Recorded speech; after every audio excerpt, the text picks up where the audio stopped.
know this location?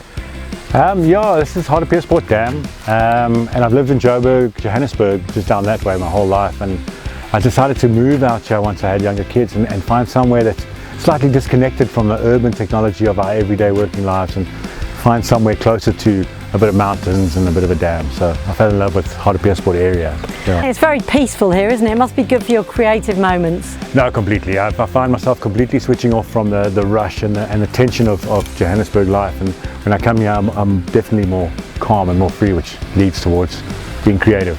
Let's just look back a bit about your early career and how you first started getting interested in lighting and why. What attracted you to it? If I go back, my whole life has in some way been connected to the arts in some form. I think through my childhood, my father was an actor. Right. How about your mum? My mum worked, when I was born, she was actually admin at one of the theatres in Johannesburg. And then she started a casting director agency, so she did casting directors for films and television and commercials. My stepmother was a lighting designer in theatre. So I grew up in those environments. I'd never thought about going into it. It was never actually a plan through high school. I didn't do any of the high school plays and get involved in the drama department. I completely wasn't involved at all. And then I left school and decided to get a job at the Market Theatre. I started at the Market Theatre straight out of high school 29 years ago. My goodness. Yeah. So that's the famous Market Theatre in downtown Johannesburg. And what were you doing? Started working in the box office for about 6 months or so, you know. And then a position opened up in the stage management department as an ASM. So I thought, you know, let me try that. At the Market Theatre, in those days, you used to do everything from lighting to sound, stage management, set, all of that stuff involved, and that's kind of where I started falling in love with the technical of it. I was given my first lighting plan at the Market Theatre, and I remember looking at this plan and knowing straight away that this is something I'd love to do for the rest of my life, because I just thoroughly enjoyed rigging lights and getting the rig going at the market. Yeah. And did you have any early mentors in those days? You know, people who influenced you or impressed you? Yeah, I think you know, being in theatre, there were some great designers at the time, and I always saw these designers as masters of their craft, and it was always a dream to get to their level. There were guys like Richard Barnes gave me an early talk, Wesley France, Dennis Hutchinson, Manny Manham. These were all great theatre lighting designers and are still. And so I always aspired to be like them. I took whatever knowledge I could learn from them and worked as hard as I could on their designs and their lighting rigs for the good 8 years I was at the theatre. And was there a first significant project that you did there?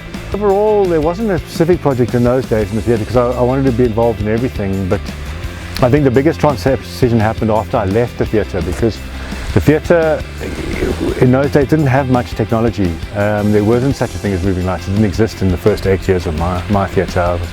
You know, so I hadn't. When I left there, I left to find projects to do and move into the corporate world and the television world. My first major television project I worked on, I think it was something called Project Fame.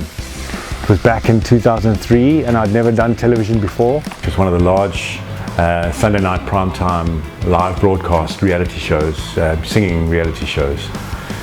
And I had never done television before in my life, and I put my hand up and said, no, I can do that. Because I'd lit so many shows but not television, and I remember that was a big defining moment for me. I didn't get fired, but I learned a lot, and from there hopefully I've grown. I haven't looked at that old footage, but I'm pretty sure it's not quite the same as the footage that I've done today. I want to talk a little bit about Idols, because I believe you're about to go into is it your 16th or your 17th season? No, it's season 18. It's my 13th season of Idols. Yeah, I've been involved since season 6.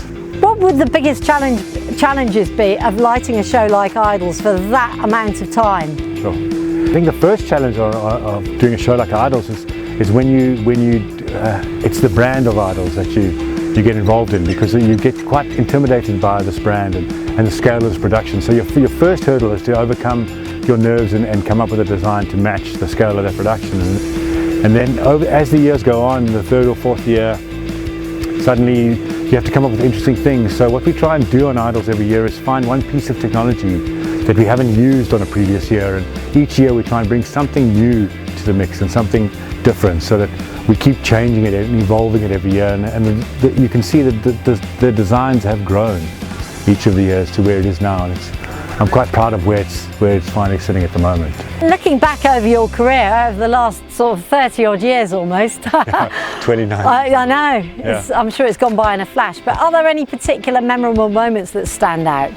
Yeah, there's a lot. In 29 years, I mean, it's such a dynamic industry, it's cool. There's been lots of fun stuff, but I think for me, being invited to help program as part of the lighting team on the 2019 Eurovision in Tel Aviv would obviously be a highlight. You know, coming from television, that is the biggest, you know, if not one of the biggest television shows in the world. So, and their skill levels of technology and the use of that is on the next level. So to be part of that team and learn from all of those masters of their craft was a huge highlight for me.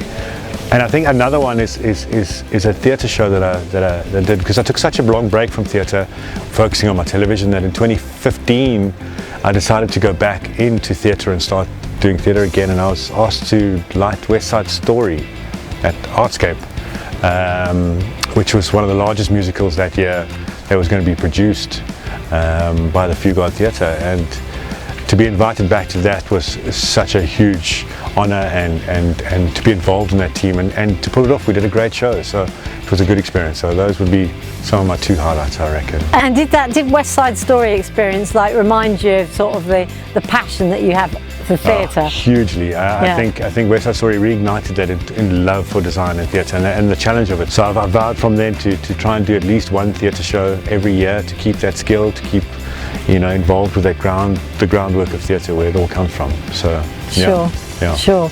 And what do you most love about your work? I know it's a big question. Yeah, I mean, I think, yeah, most lighting designers around the world would probably say the same thing. We love we're just very lucky to do what we do for a living, and for people to actually pay us money to be this creative and have this much fun with toys and technology is always a huge part of it. And I think the people, I love the different people you meet, the different spaces you get to work in every time, and everything's forever changing, you know, always learning. So there's so many stories, and I think the storytelling is one of the highlights of my job. Another highlight is also marrying technology and creativity and art, because tech for me is, I love technology, and I've always been a little bit of a geek when it came to computers from a young age, playing games and doing all that tinkering. And then to take art forms and then join technology and art to create something that is lighting is for me the fun part, yeah. And how is work generally picking up here after the pandemic? It's been a tough 2 years, and I think all of us have learned a lot of lessons over the last couple of years, and some harsh lessons, some good lessons. But one thing is, it's definitely different. Our industry is different. There's a different rhythm to it. There is more work and there is more hope at the moment this year as opposed to the last 2 years. But there is still this level of uncertainty involved. You know, I'm very grateful for the work that I do have, and I've managed to get through those tough times, and it is feeling a little bit rosier. There is more on the horizon. There is hope that we will get through this, and I see that. Yeah, I hate to put a timeline to it, but hopefully by the end of this year we'll be rolling again like we were before that. What's special about working and living in South Africa? I think our industry in particular has got so many passionate people, and we have the passion, we have the knowledge, we have the drive, but we have the challenge sometimes of not having access to all of the equipment that we would possibly need to achieve it. So I find the cool thing about being here is coming up with interesting ways to do some of the more advanced things, and just having passionate people that drive this industry and move forward. Yeah. We are in some ways a very knowledgeable fledgling industry, so I think we will forever be growing, and it's always good to be part of something that's growing. So I really do enjoy the energy of our industry here in Sure. SA. Yeah. Sure.